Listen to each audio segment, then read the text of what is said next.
Hello, hello. Welcome back to the Messy Success Podcast. I'm your host, Elizabeth Hinson, community builder, leadership pro, now kind of specializing in helping businesses grow and scale their Facebook groups.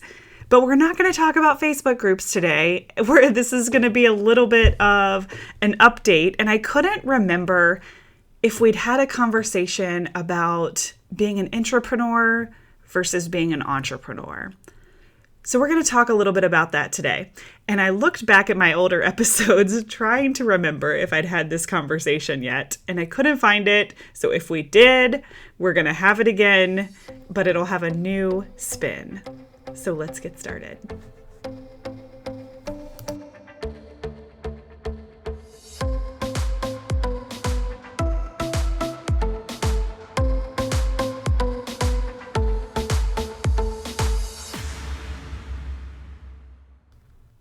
All right, let's get this party started.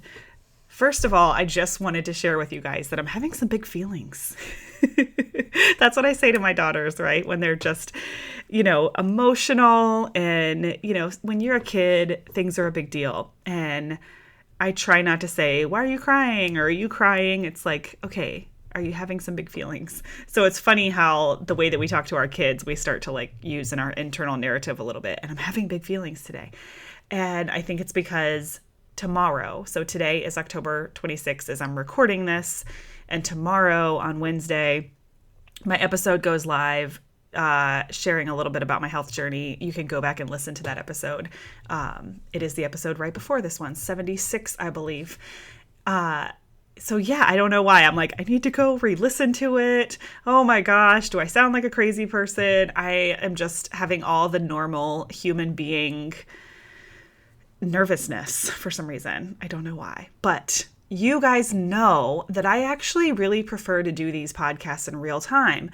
So I kept putting off this episode, should I wait and see if there's questions or feedback? But out of honor, integrity, respect, admiration for my amazing team, I didn't want to put them through piecing together an episode at the last minute. I am really trying to stay at least a week ahead so that they can put together the show notes, help me with the audiograms and the graphics and the tons of moving parts that go into having a podcast.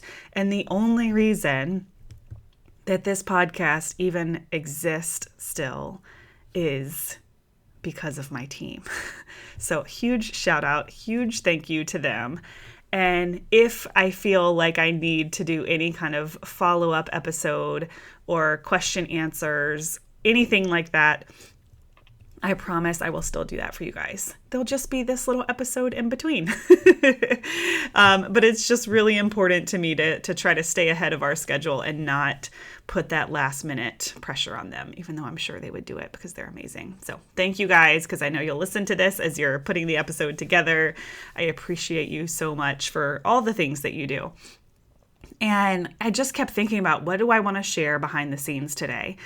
And I've just been having interesting conversations. My social ecosystem has changed a little bit in the work that I'm doing, and I'm spending a lot of time, with teams. I have a lot of overlap with my business and other teams. So I have a meeting today, a marketing meeting with my amazing friend, Joey Vitale and his team. And then I have been doing some possibility generating inside a Facebook group for another team. So, as I grow into this community management agency type of role, I end up working with and on other teams quite a bit. And you guys, it's one of my favorite parts. And I know a while back I talked about being an intrapreneur and part entrepreneur. And essentially what that means, an intrapreneur is someone who works for a company as an employee, but they have that spirit, that personality of an entrepreneur. And the way I like describe it is like someone who thrives with no ceiling on what they can achieve, with full autonomy to be creative and to truly feel like an entrepreneur. But the intrapreneur just has a little bit more security, right? Because they're in theory working for someone else. They enjoy a little bit of predictability. It's a little safer. And then intrapreneurs love being on teams. And I truly identify with both. Like, I love the risk taking of being an entrepreneur and, the emotional ups and downs that come with it, the feast or famine, that comes with it. I'm okay with that. I always have been. But when you have a family, that depends on you, and now I have, an amazing team that I have to make sure that we're hitting revenue goals so that I can keep all my team active. There is a little bit of pressure there and big feelings, like I said. So I truly, truly identify with both the entrepreneur and the intrapreneur. And, I've been telling everyone that I could really see myself happy in either or. And I just share this because, when you change your perspective or you open your eyes and your heart to opportunities, then opportunities start to show up everywhere. So I just am having so many fun experiences, so many conversations. No, I haven't taken any jobs or anything like that. My role right now, it's actually pretty awesome in the way that it overlaps with other companies as, more of a contractor or a consultant or being a member on a sales team. I just feel like it takes my self-development and my learning and just amplifies it or 10x's it. It's so much fun. And, if you're listening, I just want to encourage you to always keep your mind open to opportunities because it can be so fun. It can just be so fun to try different things. And the best way to get clear on where you're going is to try the different things. So you can say, yes, more of this, or no, less of this. I don't want any more of this. It's that yes or no or next mentality, but we'll never know if we don't allow ourselves to experiment and try a lot of new things. So that's why I want to share that. And I just always go back to this conversation of being an entrepreneur and an intrapreneur. And it is also the end of October. So Gracie is turning 8 on Sunday. I feel like we have settled in to our new routine of the kids being in school. So far, so good. They are wearing masks. Anthony is going to school from 8 to 4, Monday through Thursday. And this means that my work hours are essentially 8 to 2:30, Monday through Thursday, because that's when I go out to get the girls off the bus, is between 2:30 and 3. And it is amazing to me because this is the most consistent work schedule I've probably ever had. And it's crazy how some days it still doesn't feel like enough. It is wild to me that I have more time than I've ever had and I'm still managing to fill it. And what is it that people say? You will fill up the exact amount of time that you give yourself.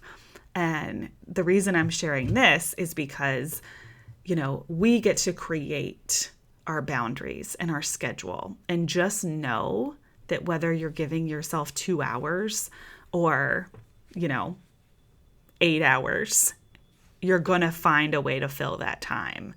So you might as well create a schedule that you've always dreamed of, because you're going to find a way to make it work. And I find myself being so much more productive in the small windows of time. I have back-to-back meetings today that start at 10. So I knew I only had an hour to an hour and a half to button up these podcast episodes.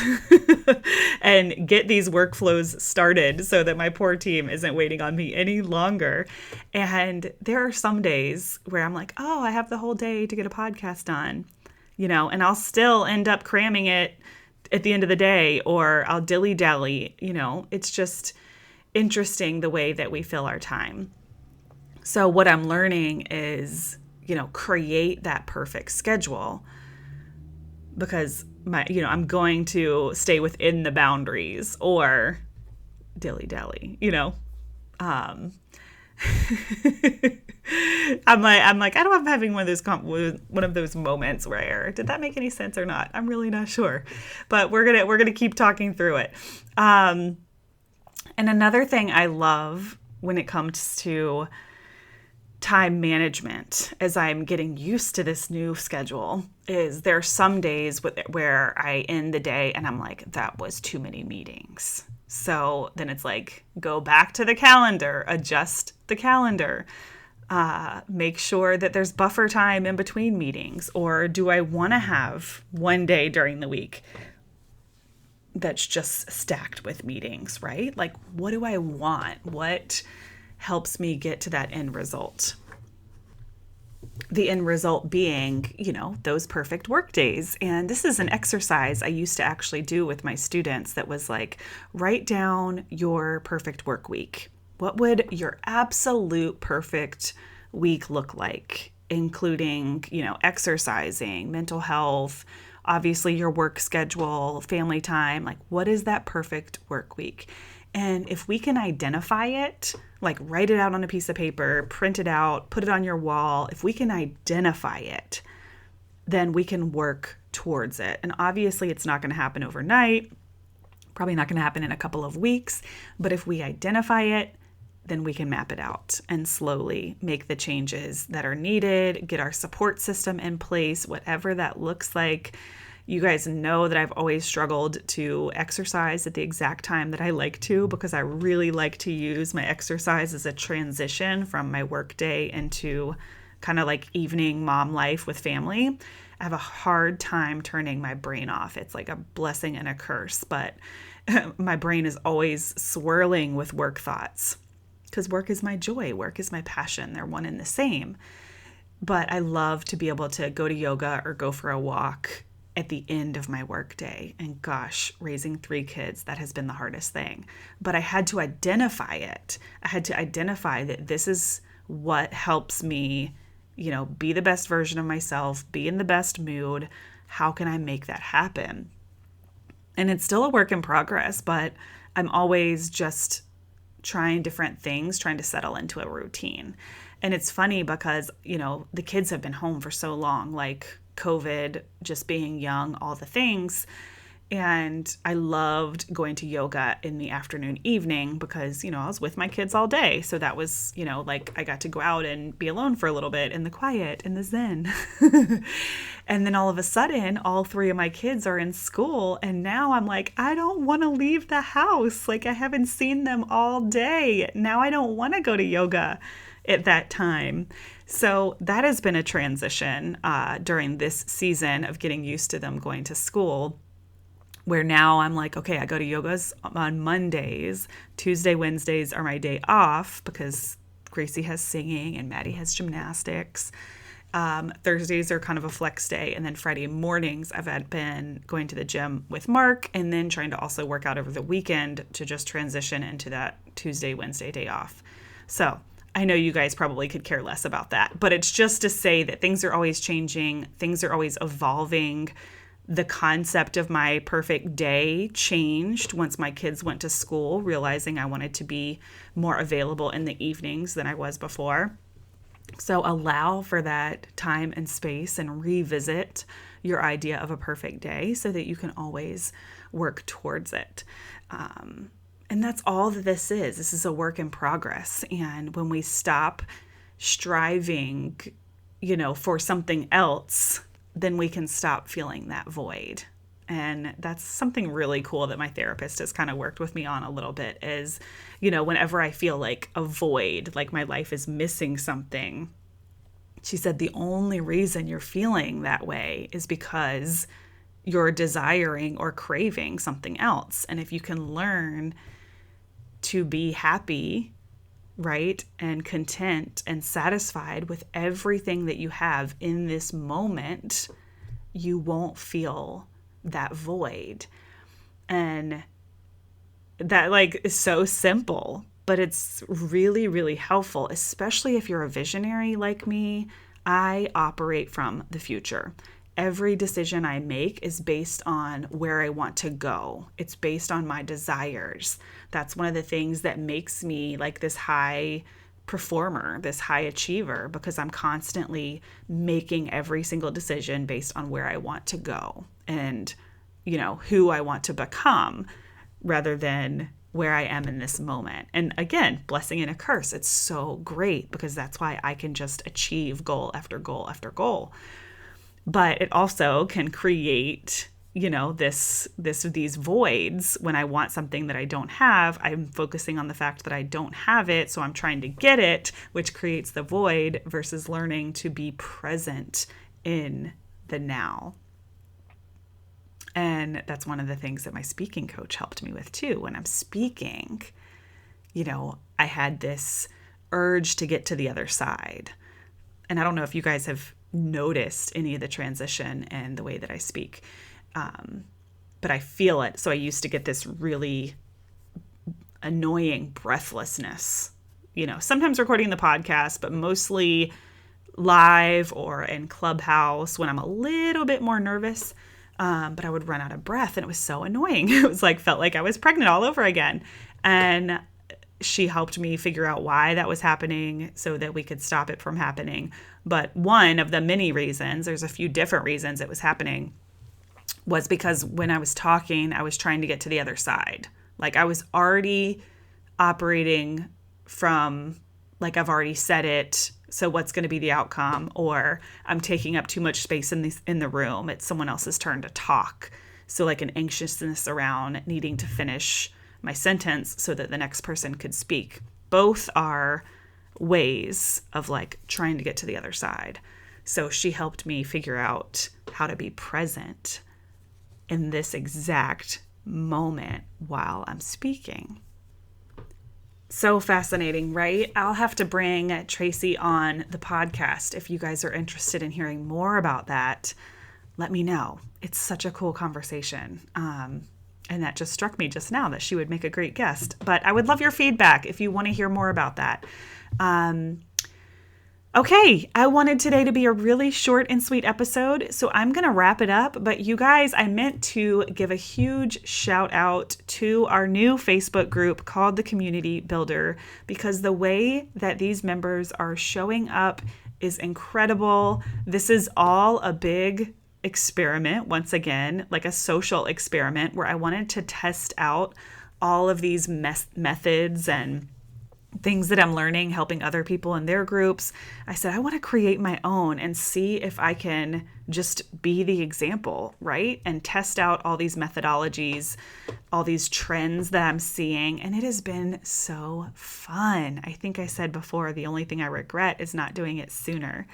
So if you are not a member of the Community Builder on Facebook, jump on Facebook, search the Community Builder, and join us. And you don't have to have a Facebook group. You can use a lot of these tips and tricks on your social media platform. If you have a podcast, building a community around your podcast. Facebook is just the tool that we're using, but it applies everywhere. Because again, building a community is a way of being. It's not just tools, techniques and tips and tricks and Mighty Networks or Facebook or Circle or whatever you're using. Building a community is a way of being. And that's what my philosophies are built around. And then, of course, we have, tips and tricks and action items, of course. But if you don't master the way of being, none of those are going to serve you. So join the Community Builder on Facebook. I would love to see you in there. And I will see you guys next week. Thank you so much for listening. Please reach out if you loved this episode I am collecting all of those like kind words and sending them to the team so they know that like the work that they're doing is important. And leave us a review on iTunes. You guys are amazing. I appreciate you so much. All right, see you soon.